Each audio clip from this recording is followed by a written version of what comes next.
Assalamualaikum warahmatullahi wabarakatuh. Berjumpa lagi dengan Raden Mas Bagio di channel Ngulik Horor. Kali ini Raden akan membawakan cerita yang berjudul Suster Tia. Cerita ini diambil dari Kak Susan Munandar. Terima kasih kepada Kak Susan Munandar yang telah memberikan izin kepada saya untuk membawakan cerita ini.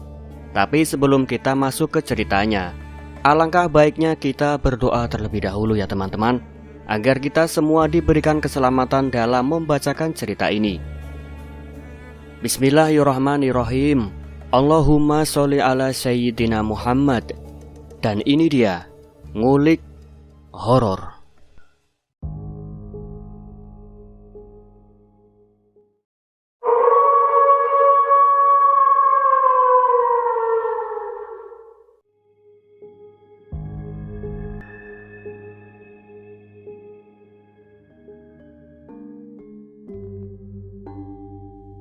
Namanya Fitria Kusumaningsih dan sering dipanggil Tia.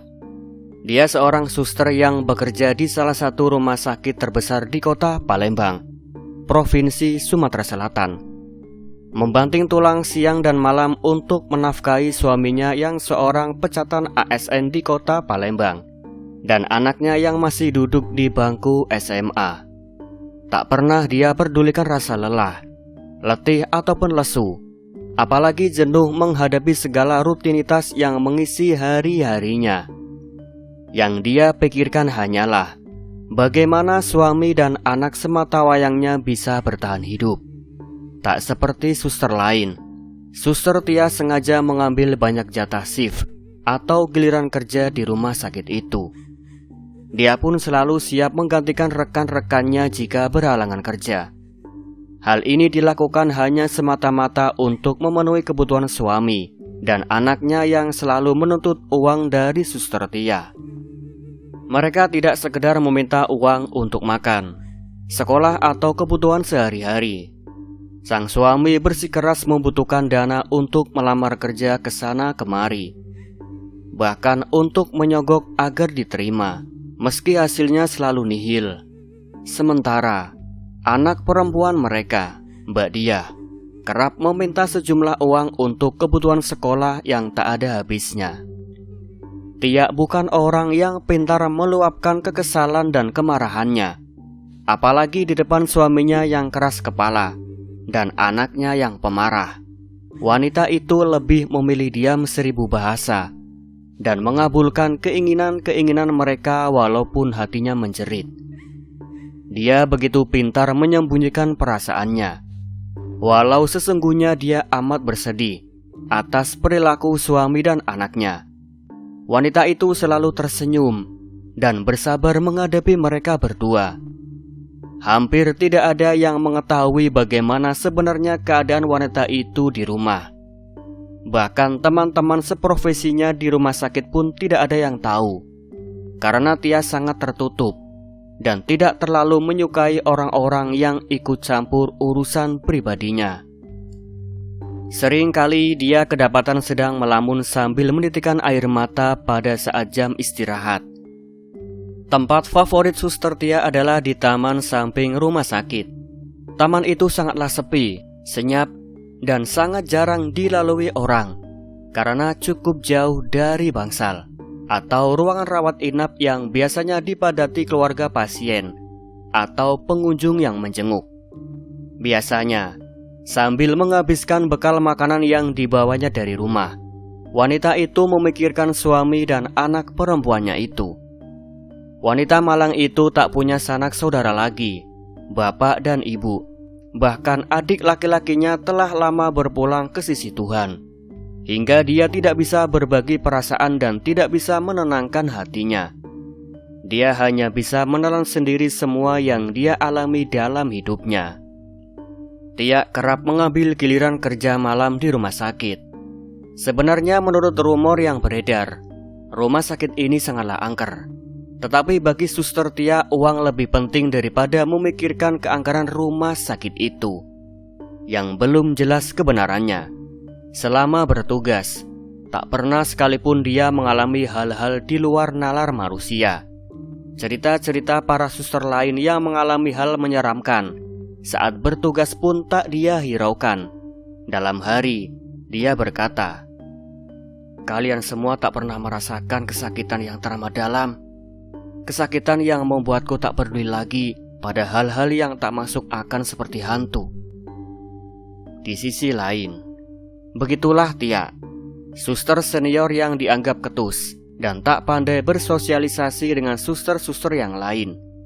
Tapi jika berhadapan dengan pasien, dia sangat sekatan dan ramah, sehingga menjadi suster kesayangan para pasien.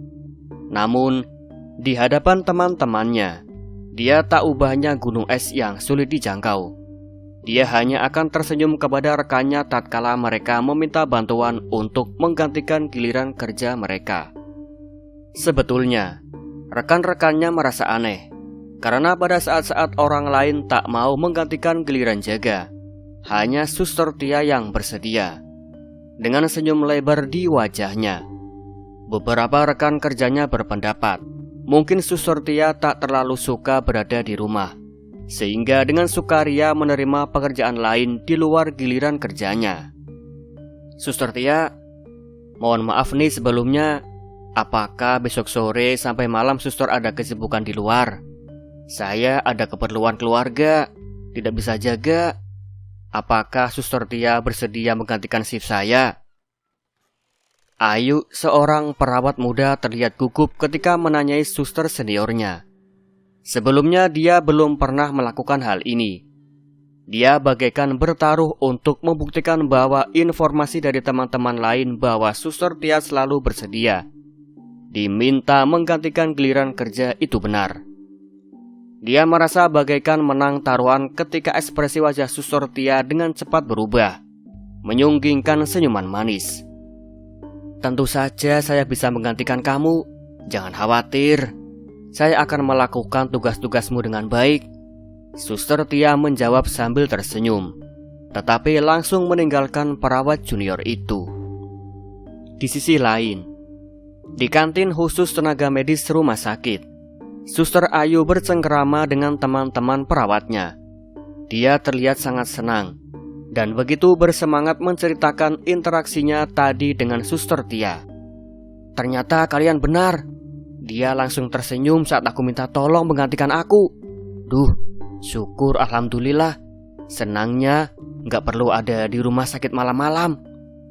Namun wajahnya berubah menjadi cemas. "Memangnya ada apa?"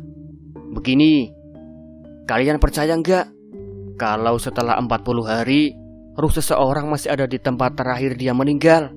Nah, kemarin aku benar-benar terganggu oleh pasien terakhir yang kurawat. Hampir setiap hari aku merasa ada dia di dekatku, memanggil-manggil namaku. Yang paling parah nih ya, aku tak bisa lupa wajahnya. Sampai-sampai aku seperti linglung. Gila kamu Yuk, sampai mengorbankan pekerjaan karena hal konyol macam begitu." Salah seorang rekannya menimpali, "Ini bukan konyol kak, ini kepercayaan keluargaku. Kakak lihat sendiri kan, berapa kacaunya aku belakangan ini." Ayu menatap tajam temannya. Seketika temannya mengiyakan bahwa belakangan ini Ayu seperti kehilangan fokus dan konsentrasi. "Nah, itu alasannya. Besok aku akan mengunjungi mbahku di Batu Marta. Dia akan mencoba menyempurnakan almarhumah pasienku itu agar tak keluyuran di rumah sakit dan menggangguku. Lagi pula, bukan hanya itu saja, aku sering sekali diganggu hantu di rumah sakit ini. Aku sangat tersiksa." Ayu mengernyit menekankan bahwa ia serius, sementara teman-temannya hanya bisa menggelengkan kepala, setengah tidak percaya. "Pokoknya aku gak berani jaga jam 5 sampai jam 8 malam, apalagi di ruang isolasi. Seram. Tahu gak, katanya pada waktu-waktu seperti itu hantu dan setan sedang agresif-agresifnya mengganggu manusia. Amit-amit ya Allah." Ayu berbicara lagi, kali ini memasang ekspresi ketakutan. "Kasihan dong Suster Tia, kalau dia yang jadi diserang hantu-hantumu, bagaimana?" Seseorang suster lain yang ada di meja itu ikut menimpali sambil ketawa-ketawa. Ayu berpikir sejenak, lalu menggeleng. Tenang, aku yakin dia tidak akan mempan diganggu hantu. Sepertinya dia lebih takut tak punya uang ketimbang ketemu hantu. Tawa mereka pecah. Suasana begitu riuh. Pembicaraan tentang Suster Tia terus bergulir. Mereka tidak sadar bahwa orang yang mereka sedang bicarakan juga ada di sana, duduk di belakang, tak jauh dari mereka, terhalang salah satu kios sehingga tidak terlihat oleh siapapun. Tentu saja percakapan mereka terdengar olehnya, dan wanita itu hanya bisa terdiam sambil meneteskan air mata. Di sisi lain, waktu yang disepakati tiba. Suster Tia sudah bersiap sejak sore, selepas giliran kerja siangnya. Kemarin dia sudah memasak banyak untuk suami dan anaknya di rumah, juga memberi uang jajan untuk keduanya. Sebenarnya, selalu ada hal yang mengganjal di hatinya. Dia selalu bertanya-tanya, apa yang mereka lakukan jika dia tidak di rumah seperti malam ini. Pikiran-pikiran buruk kerap terlintas di benaknya. Namun, dia cepat-cepat menepisnya, karena itu hanya akan semakin membuat perasaannya menjadi suram. Tepat pukul 6 sore, wanita itu menyusuri lorong demi lorong rumah sakit. Azan maghrib saat itu belum terdengar. Dia harus menuju ruang isolasi pasien di ujung rumah sakit. Ada beberapa pasien ruang isolasi yang belum sempat diseka dan dimandikan. Ruang isolasi merupakan salah satu bagian paling tua gedung rumah sakit, yang berfungsi sebagai tempat orang-orang dengan penyakit berbahaya dan menular. Dulu, ruang-ruangan ini adalah kantor administrasi. Namun, setelah banyak laporan para pegawai yang merasa tak nyaman berada di sana, ruang ini dialih fungsikan menjadi ruang isolasi. Ya, ruangan-ruangan itu dianggap ruangan yang paling berhantu di rumah sakit. Jarang ada petugas rumah sakit yang mau ditempatkan di ruangan itu, kecuali para perawat baru yang tidak bisa menolak tugas dari atasan dan senior-senior mereka. Suster Ayu salah satunya, yang kerap berkoar-koar bahwa dirinya diganggu hantu di ruang isolasi. "Omong kosong!" batin Suster Tia berteriak saat mengingat suster muda itu memengaruhi teman-temannya tentang cerita hantu di rumah sakit. Dia juga merasa sangat kesal memikirkan kata-kata mereka tentang dirinya. Tia ingin membuktikan pada mereka bahwa suster muda bernama Ayu ini hanya membual agar menjadi perhatian suster-suster lain. Dengan sengaja Suster Tia masuk ke ruang isolasi pada pukul 6 sore dan berencana tetap berada di sana hingga pukul 7 malam. "Aku hanya ingin tahu, apakah aku akan takut pada hantu? Jika iya, aku ingin bertemu dengan hantu, agar aku tak lagi terus-menerus memikirkan suami dan anakku, dan kekhawatiranku terhadap keadaan mereka di rumah." "Sus, pasien di kamar anggrek nomor 15 belum dimandikan," lapor seseorang perawat laki-laki bernama Azam yang menyambut kedatangannya. Dia hanya mengangguk sambil beberapa peralatan mandi untuk sang pasien. "Tapi sudah terlalu malam sih, Sus. Bagaimana kalau besok pagi saja, atau nanti saja selepas pukul 7 malam?" Azam lalu menyarankan. Suster Tia menoleh ke Azam, memasang ekspresi marah dan kesal. "Kamu ini bagaimana sih? Harusnya pasien-pasien sudah dimandikan sejak sore. Lalu, apa bedanya sekarang dengan nanti selepas jam 7? Bukankah jam 7 juga terlalu malam dibandingkan sekarang? Lalu kalau kumandikan besok pagi?" "Tegas sekali kamu, Nak. Coba kamu ada di posisi pasien. Mungkin kamu tidak bisa tidur nyenyak semalaman karena belum mandi." Tia meninggikan suaranya. Nafasnya tersengal karena kesal. "Tapi Sus, sejak sore tak ada suster yang jaga. Kami, para perawat laki-laki, dilarang memandikan pasien wanita. Dan kalau memandikan sekarang bertepatan dengan azan maghrib. Konon pamali, Sus. Saya takut terjadi apa-apa sama Suster Tia. Kan suster tahu sendiri kalau ruang isolasi ini Belum habis Azam bicara, Tia sudah memotongnya dengan suara keras. "Cukup! Aku muak mendengar segala ocehan kalian tentang hantu. Kalian sangat tak becus menjadi tenaga medis. Alih-alih menjaga pasien, malah lebih percaya pada tahayul. Persetan dengan semua itu." Suster Tia menggentakkan kaki, melangkah menuju kamar satu ruang isolasi. Sesaat setelah azan maghrib berkumandang.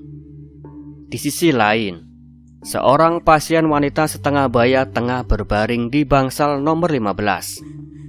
Tak ada yang menungguinya, karena pihak rumah sakit melarang siapapun menemani pasien di ruang isolasi karena penyakit yang menular. Suster Tia masuk sambil menyunggingkan senyum. "Selamat sore, Ibu. Ibu, saya sekat dulu ya, biar enak tidurnya. Ibu sudah makan? Obatnya sudah diminum?" Suster Tia menyibakkan selimut pasien itu perlahan, mengatur posisi tempat tidur menjadi lebih tegak. Wanita tua yang tergolek di kasur itu mengerah lemah. Matanya terlihat lelah sekali seperti kurang tidur. "Sudah, Sus. Tapi hati-hati menyekat tubuh saya ya, Sus. Badan saya sakit semua, Sus." Suster Tia mengangguk sambil tersenyum. "Tentu saja, Bu. Saya akan mengalap seluruh bagian badan Ibu dengan sangat hati-hati." "Sus, kapan saya bisa pulang?" "Tunggu hasil tes darah ya, Bu. Yang menentukan Ibu boleh pulang atau tidak kan dokter, bukan saya. Ibu sekarang makan yang banyak, berdoa, dan jangan sampai banyak bergerak ya. Ibu harus istirahat total, biar bisa cepat-cepat pulang." "Memangnya pulang kemana, Sus?" Sang pasien bertanya lagi, dan pertanyaan itu terdengar sangat janggal. Suster Tia tak menaruh curiga sedikit pun. "Ke rumah dong, Bu. Memangnya mau kemana lagi?" jawabnya sambil tertawa renyah.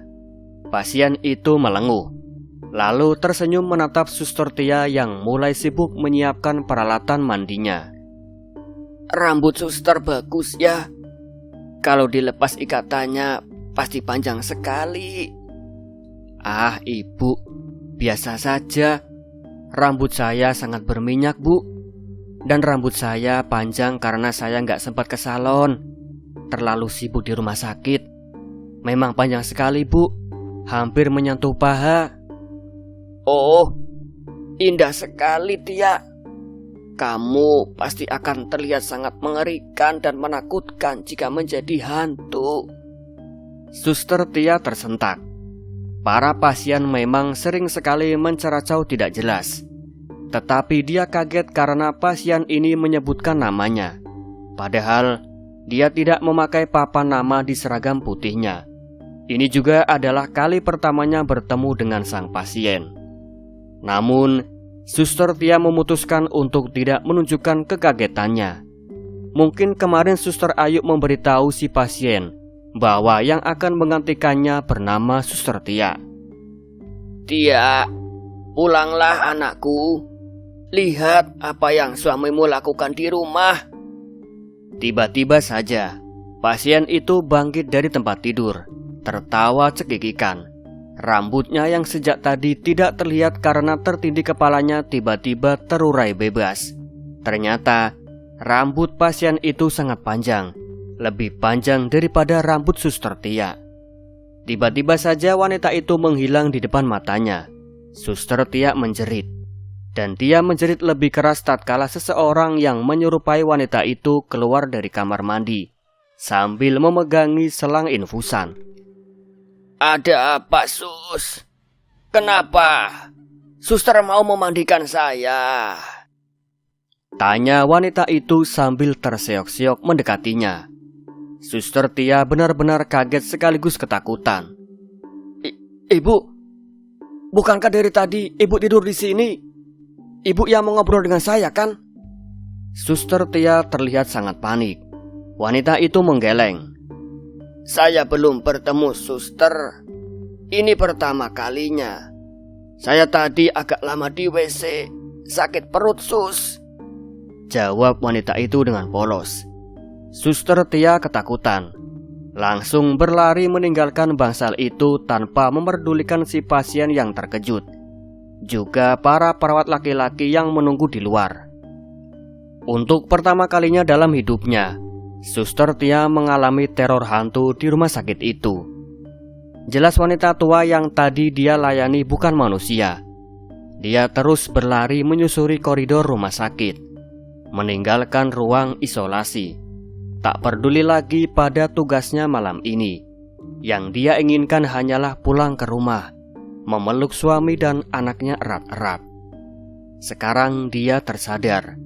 Dia telah menyepelekan peringatan tentang keangkaran rumah sakit ini. Dia juga menyesal karena tak menghiraukan azam yang memintanya untuk memandikan pasien setelah pukul 7 malam saja. Namun, karena begitu ketakutan, dia melupakan kata-kata sosok yang tadi menyerupai pasien, yang memintanya pulang untuk melihat apa yang sedang dilakukan suaminya di rumah. Astagfirullah, Allahu Akbar. Suster Tia menjerit kaget tatkala mendapati suaminya tengah berpelukan mesra dengan seorang perempuan muda tak dikenal di ruang tamu mereka. Sang suami kaget bukan main. Begitu pula perempuan asing itu. Keduanya langsung melepaskan diri satu sama lain, dengan cepat saling menjauh. Ini gak seperti yang kamu lihat sayang. Suaminya mencoba menjelaskan dengan terbata-bata seperti ketakutan. Ya, ini memang tak seperti yang saya lihat. Tapi ini belum seberapa dengan yang sesungguhnya terjadi antara kamu dengan perempuan ini kan? Anjing, tukas Suster Tia dengan tatapan benci. Air matanya mulai membanjir. Perempuan muda yang ada di antara mereka hanya bisa menunduk sambil ikut menangis. Pergi kalian dari rumah saya. Pergi. Biarkan saya dan anak saya hidup tenang tanpa kamu. Anjing. Sana pergi dengan perempuan-perempuan yang kamu sukai dan kamu inginkan. Tapi jangan pernah kembali lagi ke rumah saya.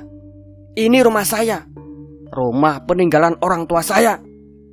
Suster Tia berteriak lantang, mengayunkan lengannya untuk mengusir sang suami. Laki-laki tak tahu malu itu tak bisa menjawab kata-kata Suster Tia. Akhirnya, dia menarik tangan si perempuan muda yang sejak tadi membungkam. Keduanya pergi, meninggalkan seseorang wanita yang tersakiti oleh perilaku biadab mereka. Seketika itu juga kata-kata hantu di rumah sakit tadi terngiang di telinga Suster Tia. Dan tiba-tiba ingat bahwa sang hantu wanita memintanya untuk pulang dan melihat apa yang sedang suaminya lakukan di rumah. Suster Tia berlari menuju kamar anak perempuannya, memanggil-manggil nama sang anak dengan keras. Namun tidak ada jawaban. Anaknya tidak ada di rumah. Selama ini, dia tidak tahu bahwa anak perempuannya jarang ada di rumah. Anak itu hanya akan ada di rumah jika Suster Tia dinas malam. Jika Suster Tia mendapatkan giliran kerja malam, dia akan menginap entah kemana, di rumah temannya ataupun di rumah sang pacar, melakukan banyak kenakalan-kenakalan yang tidak pernah diketahui oleh sang ibu tercinta. Suster Tia menjatuhkan diri ke lantai, menunduk, lalu menangis sejadi-jadinya. Dalam segala kelelahan yang menerpa, cobaan tak henti datang dalam hidupnya. Perempuan itu berteriak keras sambil menampari kedua pipinya. Oh Tuhan, apa dosaku dan apa salahku? Kenapa kau begitu membenciku Tuhan?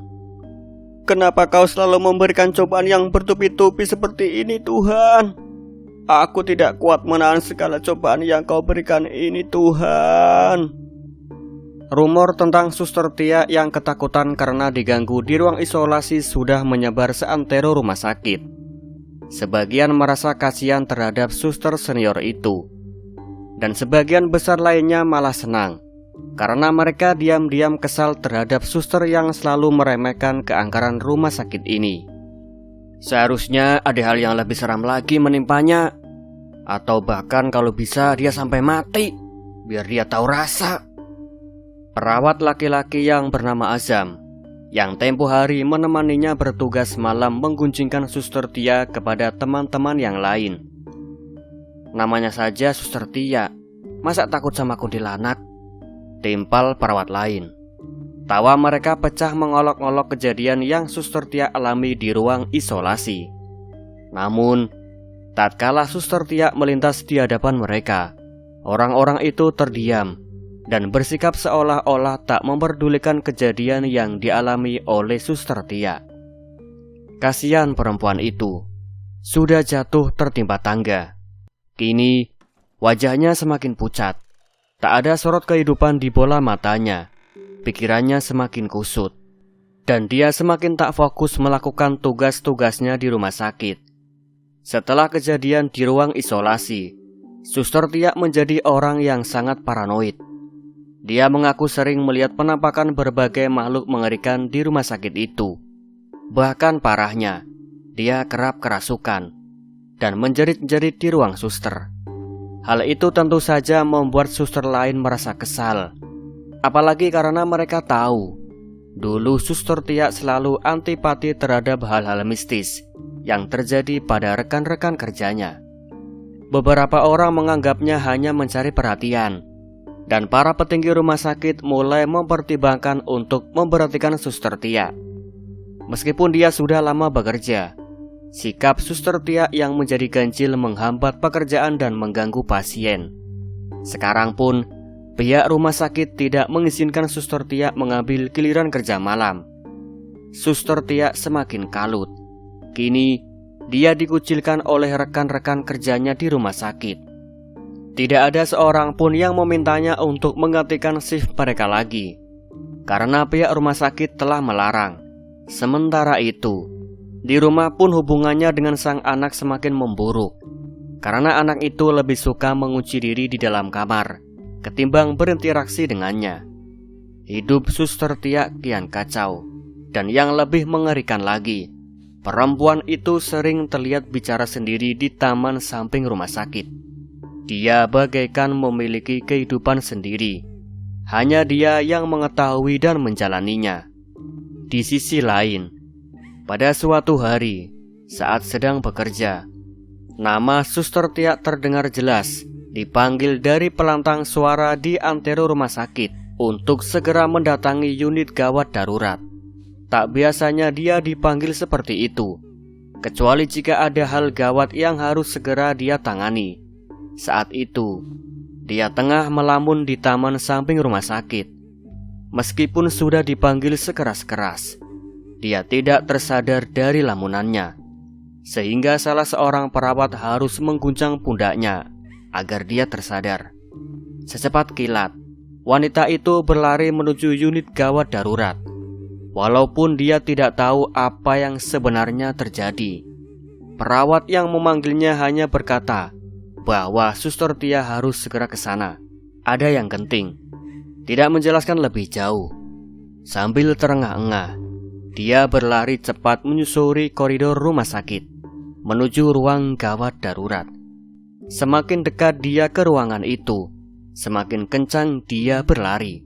Akhirnya, dia tiba juga di unit gawat darurat dan langsung bertanya pada rekannya yang berjaga di sana. "Ada apa? Kenapa saya dipanggil ke sini?" "Suster, sabar ya Sus. Suster Tia boleh masuk ke ruangan itu, tapi janji Suster Tia jangan panik." Dengan sangat hati-hati, suster yang diajak Suster Tia bicara mencoba mengarahkannya untuk masuk ke sebuah ruangan di dalam unit gawat darurat. "Maksudnya apa? Kenapa saya harus bersabar?" tanya Suster Tia pada rekannya itu. Baru saat itu dia tersadar. Mungkin di dalam ruangan itu ada seseorang yang berhubungan dekat dengannya. Entah terluka atau apa, dia tidak tahu. Suster Tia bergegas menuju ruangan yang tadi ditunjuk oleh rekannya. Dia langsung berteriak histeris saat melihat seseorang yang ada di atas tempat tidur. Ternyata, anak perempuan kesayangannya yang bernama Mbak Dia terbaring di ranjang.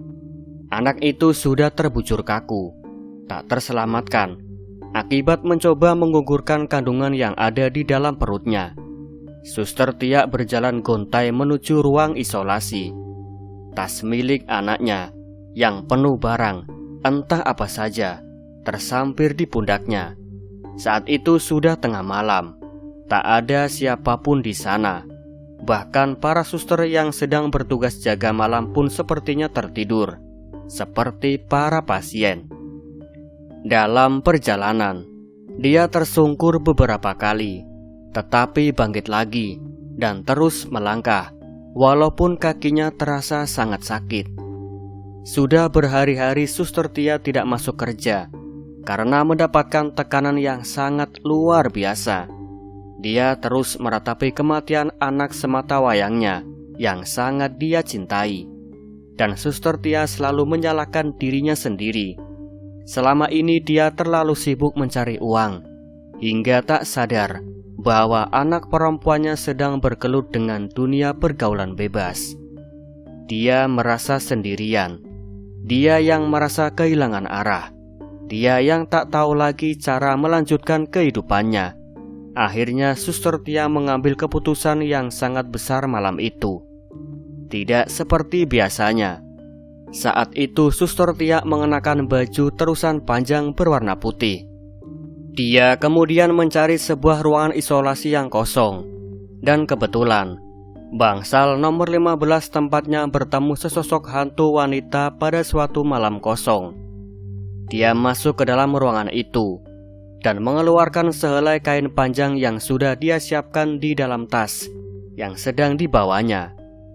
Karena rumah sakit itu adalah bangunan tua, di bagian langit-langit ruangan itu terlihat palang-palang bersilangan. Dia melemparkan kain ke sebuah palang yang melintang, berhasil menggantungkannya dan membuat simpul. Karena terlalu merasa bersalah terhadap anak sematawayangnya, wanita itu bagaikan buta, putus harapan, dan tak tahu harus berbuat apa. Tanpa rasa takut, dia mengakhiri hidupnya di ruangan itu, berharap segera bertemu lagi dengan anak yang sangat dia sayangi. Tidak ada bedanya dengan sosok yang pernah Suster Tia temui dahulu. Sekarang Suster Tia berubah menjadi teror bagi rumah sakit itu. Dan dia juga mengantui orang-orang yang pernah membuatnya sakit hati. Dan sampai sekarang, hantu Suster Tia menjadi legenda di salah satu rumah sakit di kota Palembang. Dan cerita pun selesai.